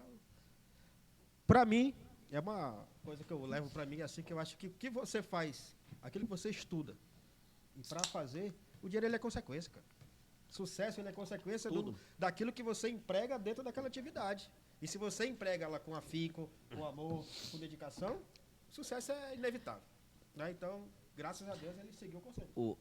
Tem um autor que eu acho ele fantástico, Adam Grant. Ele acho que tem 3 livros publicados. Tem um livro que ele fala sobre os originais, né? É um ator fantástico, um cara simples. Se estivesse aqui, estava aqui conversando com a gente, tomando aqui uma cervejinha, talvez. E ele fala assim, tem um grupo de psicólogos que lá no início das 80, né? Foram lá numa escola e o que você quer, né? Fazer o que você gosta ou ganhar dinheiro, né? 90% ganhar dinheiro. Aí a pesquisa ficou esquecida e tal. 30 anos depois, 40 anos depois, os caras, porra, lembra aquela... Aí foram atrás das pessoas e das respostas, né? 90% queria ganhar dinheiro, né? 10% queria trabalhar com o que gosta. Eles descobriram que 90% que disse que queria trabalhar com o que gosta era que ganhava mais dinheiro, né? E os 90% que queriam ganhar dinheiro eram os 10% que não ganhavam nada. Ou seja, quando você... Isso também, existem bilhões de pesquisas, né? Só que a gente tem 2 problemas em relação a isso. todo mundo nasce dizendo, né? Eu quero ser médico, eu quero ser bancário, eu quero ser advogado, eu quero ser ator pornô, etc e tal. São né? Paulino. Aí começa, né? Aí começa a tua volta. Tu quer ser o quê, Everson? Eu quero ser ator pornô. Esse teu corpo escroto, tu nunca vai ser um ator pornô. E eu não acho o corpo né? dele escroto, não. Aí já começa assim, né? Aí vem o teu pai, você quer ser o quê? Não, mas o teu pai é soldador. Aí começa todo mundo a dizer o que você não deve ser. Exatamente. Né? Aí você cria na sua cabeça, eu não posso desagradar meu pai, minha mãe, etc e tal. Aí você tá fudido. Né? E você não consegue ser um bom aluno? Mas seu batata quer ser pepino, né? É difícil. Entendeu? Então, esse é um problema, né? Que todo mundo ao teu redor, teoricamente, né? Pode perguntar pro Cid aqui, ó. Cid falou que queria ser poeta e escrever um livro. Tu recebeu quantos incentivos, Cid? 2 ou 3, né? E o resto, tu é doido, Cid, né? Tu não tem nem cara de escritor, tu tem cara de cantor de bolero. E os três foram no Facebook, 3 perfis falsos que ele criou. Que ele mesmo criou. Ele diz, escreve. Ou seja, quando a gente diz o que a gente quer fazer pros... A não ser que você diga, olha, eu quero ser, né, o Darth Vader. Caralho, aí sim, né? Mas só tem um Darth Vader, né? No universo todo, tem 300 trilhões de seres, só tem um Darth Vader. Você pode chegar lá? Pode, mas é mais difícil. É um cover. Né? E todo mundo concorda. Então, a gente começa a ser tolhido, às vezes, na família, né? Às vezes na família. Eu falava para lançar o livro, e tal. Cara, várias pessoas perguntam para mim, tu ganha quanto lançando livro? Nada. Né? Ganho pouca coisa. Por que lançar livro? Porque eu não escrevo para ganhar dinheiro. Se eu quiser ganhar dinheiro, eu ganho muito traficante aqui, né? Eu dou um dinheiro para ele, a gente pega 1 tonelada de droga, posso até ser preso, mas vou ganhar dinheiro. Né? A gente distribui aqui, tal, até de graça, né? Mais barato e tal. Ou seja, todo mundo, no nosso mundo, infelizmente, as pessoas relacionam. Até questionam isso direto, né? Sucesso, a grana, né? Aí eu até falava para as minhas filhas, né? Sucesso, a grana. Você tem um monte de cara aí que é milionário e se mata.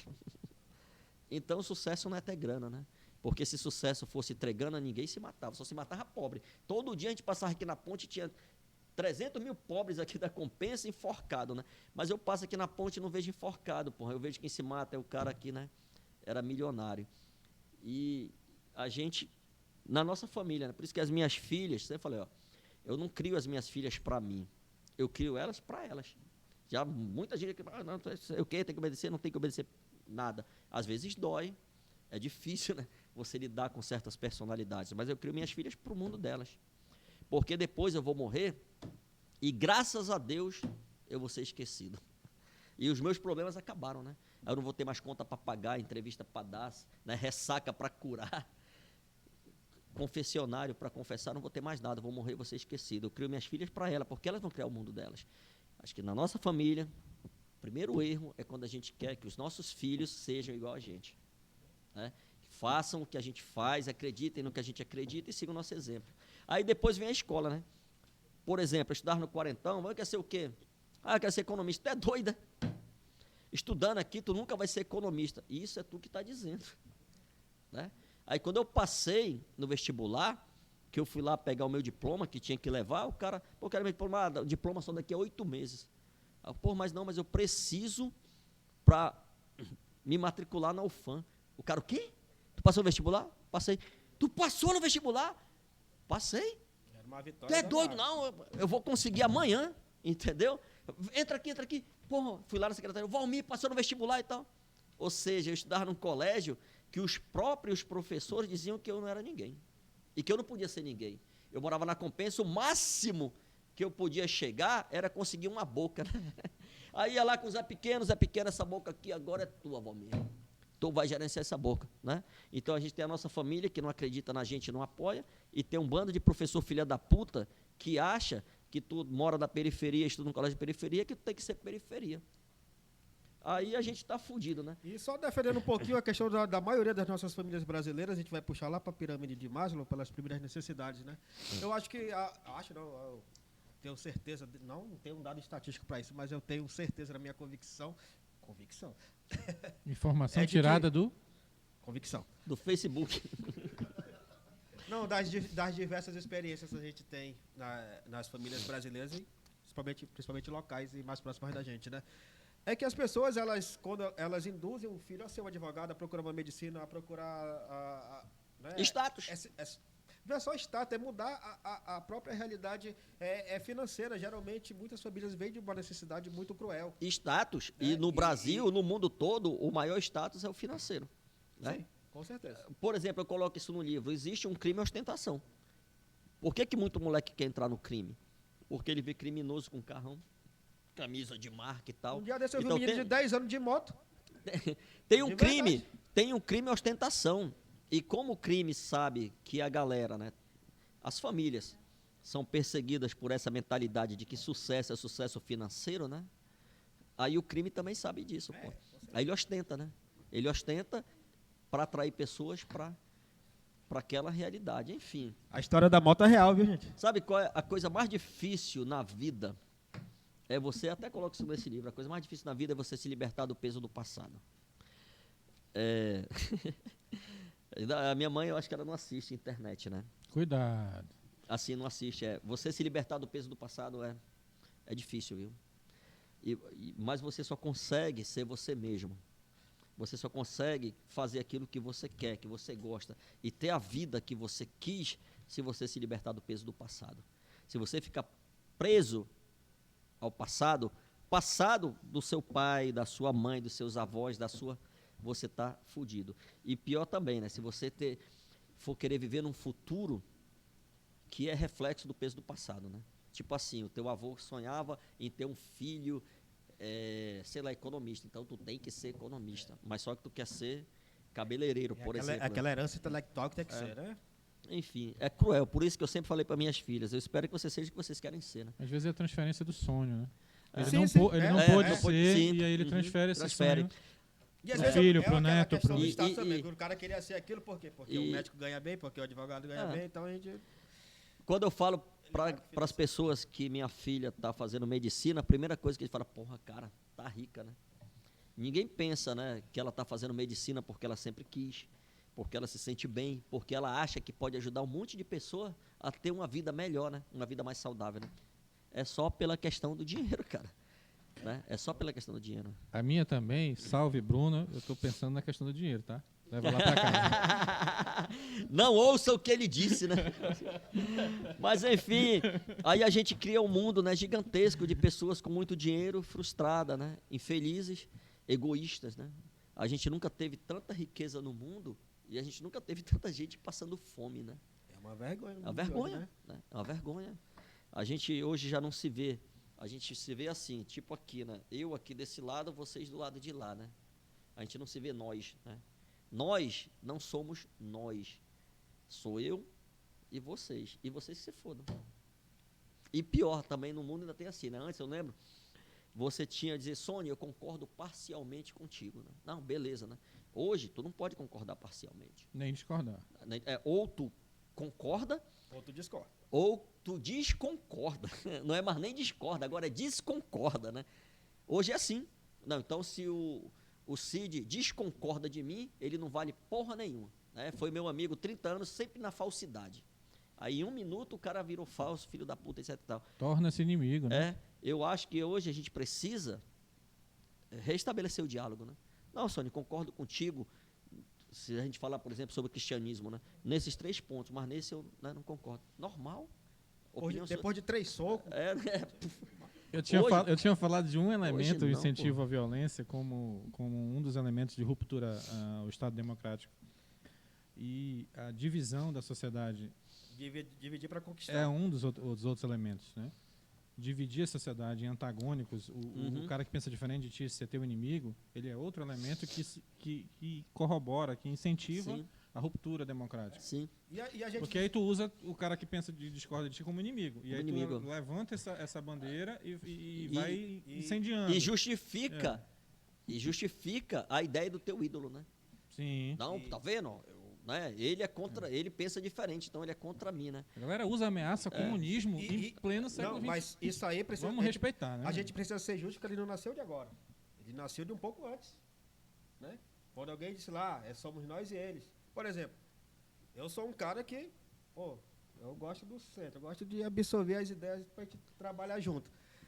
Mas, ao mesmo tempo que eu detonei os governos do PT, o governo do Lula, pela questão da corrupção, pela questão do escândalo, eu naquela época era chamado de fascista. né? Era fascista. Agora tu é Era comunista um porque tu pobre detona. de direita. Hoje não. Hoje, se eu critico o presidente, eu sou o quê? Eu sou um lulista, eu sou um petista, né? Eu sou um vagabundo. Nas palavras do Valmir, que eu nem sabia que existia essa palavra. Vagabundo. Vagabundo? Hoje a gente... Não, tipo assim, não é de agora. Eu já ouvi essa palavra. Não é assim de momento. Pô, uma coisa que eu sempre reclamei assim, quer me chamar de fascista? Me chame de fascista, mas conheça pelo menos o que é fascismo. Né? Quer me chamar de esquerdista? Pelo menos conheça o que é fascismo. Vou resumir, Sônia, assim... É complicado. Não dá, se a gente for falar sobre isso, é perda de tempo, né? Como diria a outra lá, a gente está discutindo em que lado da borda quadrada a gente vai para a terra plana, a gente vai pular, pô. Se não existe terra plana, né? Eu estava vendo um vídeo essa semana. Será? Aí era assim, né? Aqui é plano. Aqui. Era assim, ó, o presidente sempre esteve certo, um vídeo da CNN. Aí, o colega mandou para mim, eu falei, tá, mas diz aí, o que o presidente está certo, né? Aí ele não mandou, não, pô, eu sei que tu ainda está assistindo o vídeo para tu entender, porque tu só está compartilhando. Então, hoje existe esse lance, né, de você compartilha, tipo assim, né, Valmir é viado. Aí tá lá um vídeo, né, que digamos é de um cachorro sendo currado por 5 outros cachorros. Aí o cara... no meio. Não, mas tá lá, Valmir é viado. Aí os caras compartilham, tá vendo? Sempre suspeitei. Valmir é viado, tá vendo aí? Ó. O cara nem vê. Aí eu falei pra ele, ó, eu sei que tu não assistiu o vídeo. Dona, como é o nome da sua esposa? Este programa não Sandra. tem preconceito. Ele não é viado, tá? Esteja liberado para Sim, eu fazer tô falando- qualquer tipo de tô falando confissão. assim, né? E nem Tá cachorro. tudo tranquilo. A galera não lê, não um cachorro assiste, não, pô. mas ela faz parte de um grupo que jura que o Valmir é viado. Então os caras colocam lá, não tem nada a ver com a minha. Aí, ou seja, era um vídeo da CNN, a pergunta era a seguinte, né? Por que existe diferença de preço de combustível de estado para estado? Aí a repórter da CNN foi dizer lá, né, que no Rio, que no Maranhão o ICMS é 24%, no Rio é 34%, né? Então só 10% já dá, né? Uma gasolina que sai, digamos assim, da Petrobras na refinaria 3, mais ou menos, 10% já é 30 centavos, né? Só em relação ao ICMS. Era essa, né, o que a garota estava falando, né, da CNN, que era explicando a diferença entre os estados. Aí tem esse vídeo, eu já vi centenas de redes bolsonaristas, só diz isso, né? Tá vendo? Mais uma vez Bolsonaro estava certo. Mas não diz o que ele estava certo, e a garota não tem nada a ver.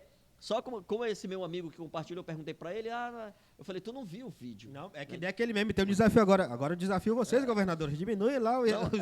Foi assim, ó, a galera, com relação a esse tipo de informação, tem até uma teoria psicológica que fala aí, não lembro o nome agora, acho que, não sei, heurística, tem um lance, né, de heurística, que é tudo aquilo que tu responde sem pensar.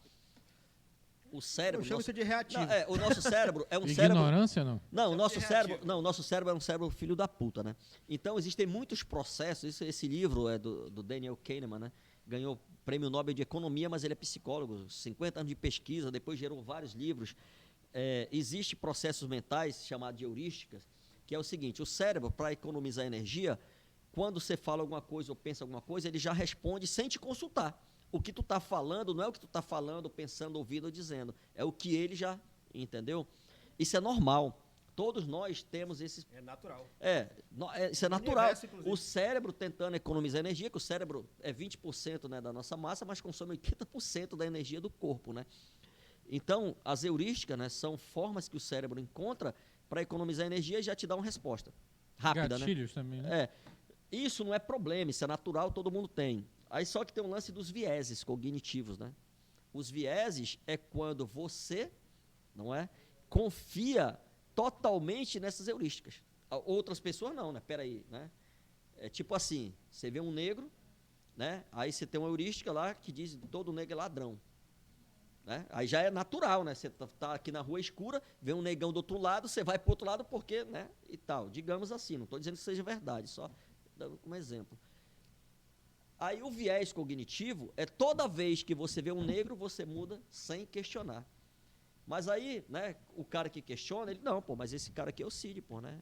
Conheço o Cid. Mas se for uma né? negra, eu não mudo, não. Assim, é meu vizinho, então vou continuar aqui. Ou seja, quando Vou mudar mesmo de lado, né? Aí que eu vou mudar, eu na verdade não vou nem mudar de nada, eu vou voltar, né? Ou seja, você usar frequentemente, né, esses vieses, assim, é péssimo, né? Porque você toma um monte... E o Kahneman ganhou o Nobel porque ele discorda, né, do que diz a teoria econômica, de que as decisões com relação a investimentos são todas racionais, né? Ele fala, na verdade, que a maioria das decisões são totalmente irracionais. E quanto mais você, né, se utiliza desses vieses cognitivos, mais, digamos assim, filho da puta você passa a ser, porque passa a ver um mundo que não existe.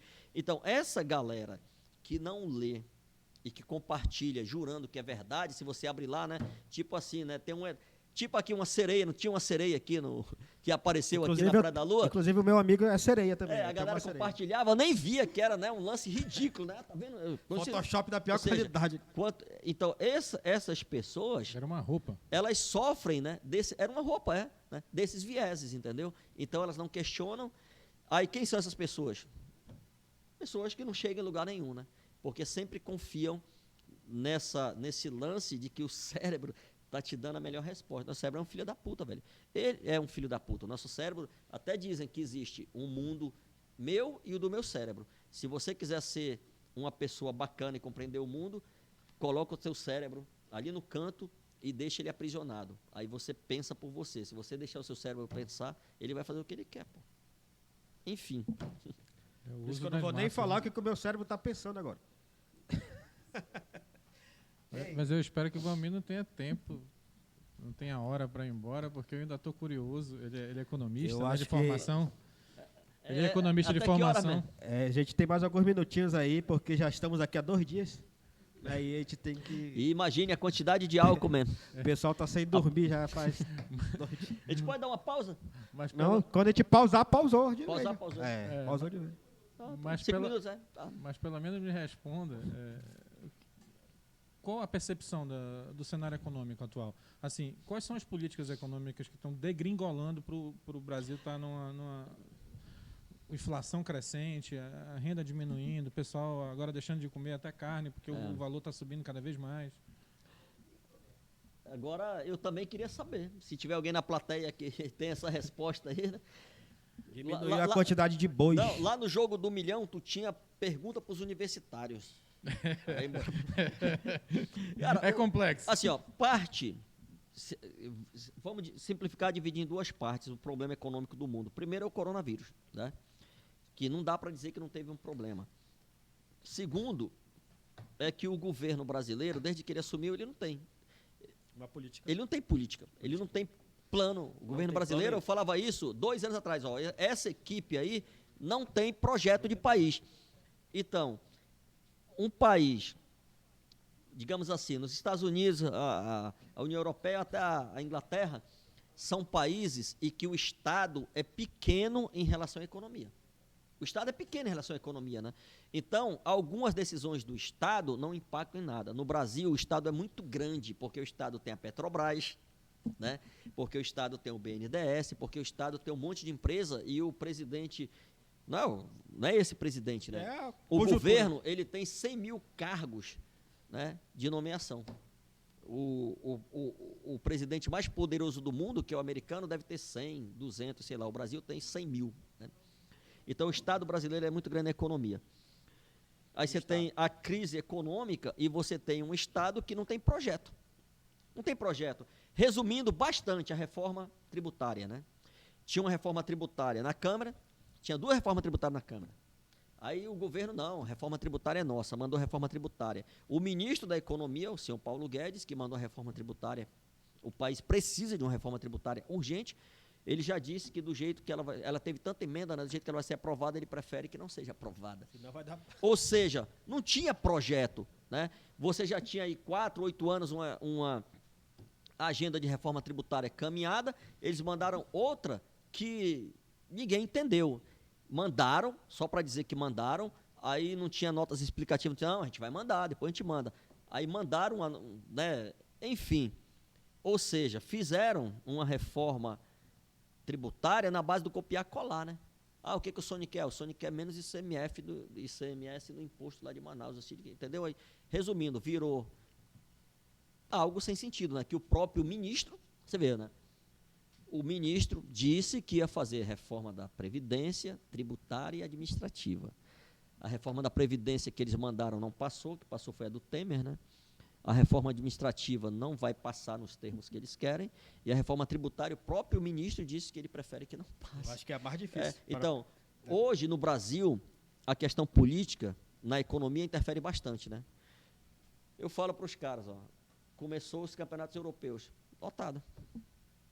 E no Brasil... Dá até uma dor no coração quando vê um... Porque os governos entenderam que para você melhorar a economia e abrir certos espaços, tinha que investir na vacina. O governo brasileiro disse que vacina é coisa do diabo. Apesar, né, de que ele tem um advogado... Na verdade, disse assim, vacina sei quem quer, né? Apesar de ele ter um advogado que é satanista declarado, né? Ele não acredita em advogado. Resumindo, nós temos o problema do coronavírus, mas nós temos um governo que não tem projeto de país para a área econômica. E se não tem projeto para país em área econômica, né, a economia sofre. Aí o que acontece? Você teve vários investimentos do Brasil indo embora, várias empresas fechando, não é só questão dele, mas se você tem um ambiente favorável, você segura.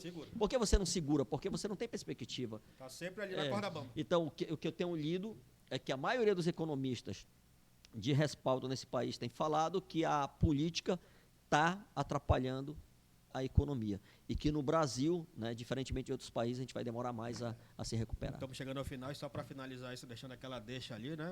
Enquanto o Brasil atinge quase 15% de desempregado, o presidente está preocupado em desburocratizar o uso da máscara, né? Não sei o que ele tem contra a máscara, é uma coisa bem básica. Né? Assim... Estamos chegando aí ao final, infelizmente, Valmir. Porra, pois é, né? Infelizmente mesmo teremos que fazer Valmir 2, porque ainda... Inclusive ali o nosso diretor já está dormindo. Eu tinha outras coisas para perguntar ao Valmir, teremos que fazer o volume 2 do Valmir. Mas vai ter volta. Não, se for para falar mal dos outros, pode me chamar. Mostra o livro aí, Valmir. O livro aqui, ó. Aqui, na câmera tem uma livraria. Tá, essa aqui é? Isso, mostra aí. Eu acho que eles apagaram, estão cobrando aqui R$10 por minuto para mostrar o livro. Aqui no Manaus, tem uma livraria no Manauara Shopping. Deixa mais. E tem uma livraria aqui no Shopping Ponta Negra, lá no standzinho. O do Ponta Negra, o cara me falou que acabou, já me ligou 3 vezes, mas eu também não tenho mais livro, né? Eu pedi, assim que chegar eu deixo lá. Lá no Manauara eu não... Acho que não acabou, que não me ligaram ainda. Mas é um livro bacana. E eu acho assim bacana, mais importante, porque nesse momento em que a gente tem tantas pessoas precisando, né? Tantas pessoas precisando, acho que esse livro ele também ensina a gente, como eu falo, a liderança que serve, né? A gente precisa ser líder para servir.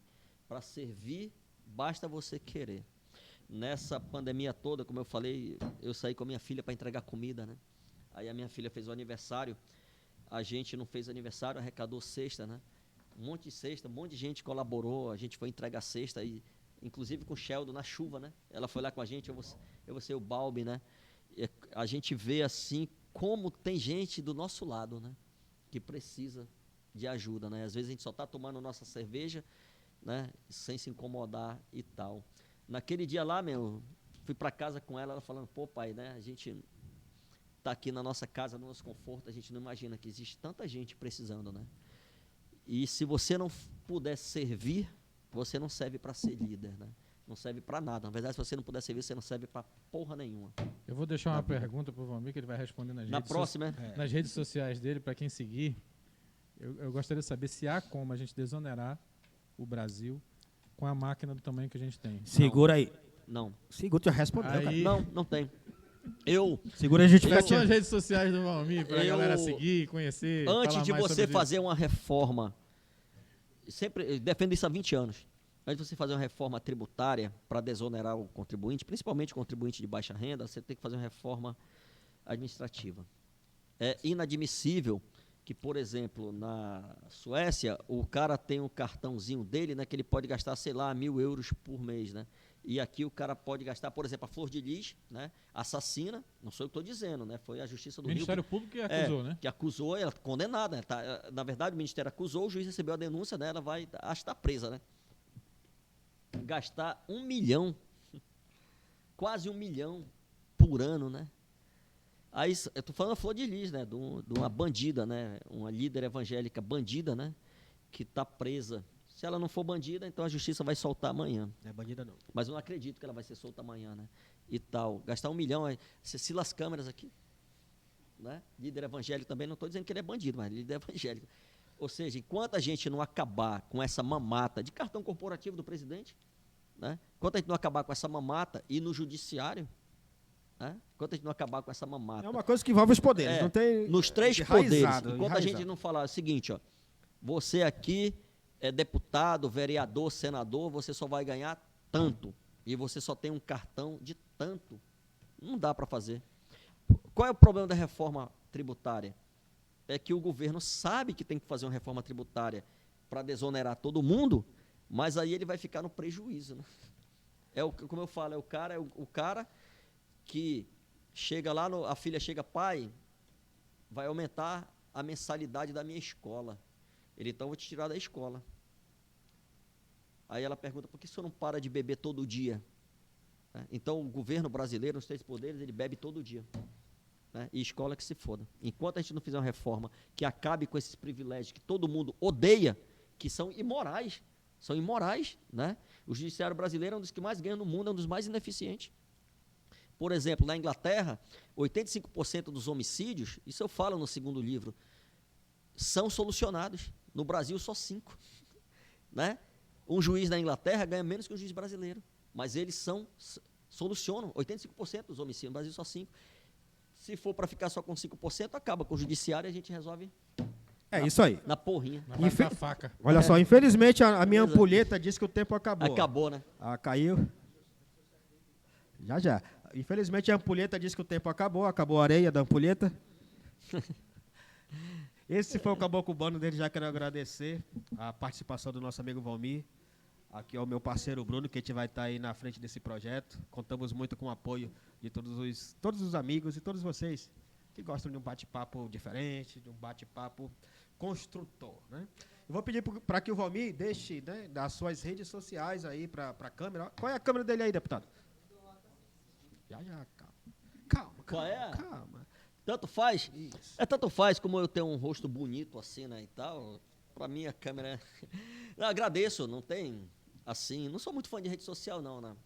Apesar de que as redes sociais hoje são, né, um grande extensão para você ganhar dinheiro, né? Agradeço imensamente a oportunidade, acho que a gente teve uma conversa bacana aqui, a gente poderia conversar a semana toda, né? A gente poderia conversar sobre outros assuntos que a gente nem conversou. Com certeza, por muito mais horas. Né? Graças a Deus, eu sou um cara que eu tenho muito conteúdo, né? Acho que você e o Sony também é um cara muito bom, você está conhecendo agora. Agradeço a oportunidade. Quem quiser comprar o livro, lá no Manauara e aqui no Shopping Ponta Negra, eu tenho uma página, Escritor Valmir, no Facebook, eu tenho uma também no Instagram. Eu não sei usar o Instagram. Eu sou ignorante de Instagram. Um dia desse eu fui postar uma foto minha, postou do avesso, o Instagram me bloqueou, né? Achando que eu era do Estado Islâmico, enfim. Mas também... Eu pensei que fosse um cavalo naquela hora que tu postou. Pois é, as avessas, né? E eu acho que a gente tem que investir na nossa cultura, na nossa realidade, porque nós nunca vamos ser felizes fingindo que nós somos amazonenses, né? A gente só vai ser feliz quando a gente acreditar que nós somos amazonenses, que a gente vive numa região diferente e que o mundo todo espera que a gente tenha uma situação, a gente tenha uma motivação diferente do que a gente está tendo, né? O mundo todo precisa da Amazônia e espera da gente. Agora a gente está esperando pelas pessoas do sul do país, né? Essas pessoas não têm a solução para a gente tem que encontrar a solução. E muitas delas nem sabem que a gente existe. Beleza? Graças a Deus. Valeu, man. Valeu, agradeço mesmo. Vamos marcar aí qualquer coisa, cerveja gelada e um Bruno, suas considerações, meu querido? Passou o nervosismo? Eu acho que o Valmir trouxe profundos conhecimentos, contribuiu demais com conteúdos diversos e fico honrado de conhecer o Valmir. Eu acho que a gente tem que marcar um novo encontro para discutir outras coisas. Acabou que a gente já tem um encontro. Vamos marcar um outro encontro aqui. Eu tenho que agradecer também ao Rota 55, que contribuiu com o espaço, trouxe a equipe e fez acontecer esse projeto. E fico realmente muito grato a todos. Eu que agradeço. Estou emocionado. Muito obrigado. Consigo mais falar que eu estou chorando agora? Aí vou tentar pelo profissionalismo. Estúdio Rota 55 nas redes sociais, tem canal no YouTube, tem no Facebook e também tem no Instagram. Vai lá, curta, siga, recomende para os amigos. Não adianta só curtir, tem que recomendar lá. Olha só, esse canal aqui é bom pra caramba. Traz conteúdo de qualidade, conteúdo que vai de fato fazer a nossa família, o nosso mundo. Pense no locutor. Pensar, ser melhor. Ser melhor. Bora com vocês no palco? E também um abraço a todos os amigos do Portal do Minuto. Tá lá. Facebook e Instagram também. Vai ter o canal no YouTube, né? Ou já tem? Já tem o canal no YouTube, Portal do Minuto. Segue lá. Só escrever. Portal do Minuto tá lá. E também tem a página do Caboclo Urbano no Instagram. Não deixe de seguir. Não deixa de seguir, porque a gente vai estar sempre trazendo novidades boas lá. Gostei desse nome, Caboclo Urbano. Vamos voltar. Vamos voltar, né, com novos entrevistados. Aqui, próximo entrevistado vai ser o Dr. Enéas. Diretamente do inferno. Então é isso, gente. Nós vamos até trocar a mesa por uma mesa branca. É isso aí. Uma boa noite a todos, uma boa semana, um bom final de semana a todos, né? Fique com Deus e até o próximo See you Caboclo later. Urbano.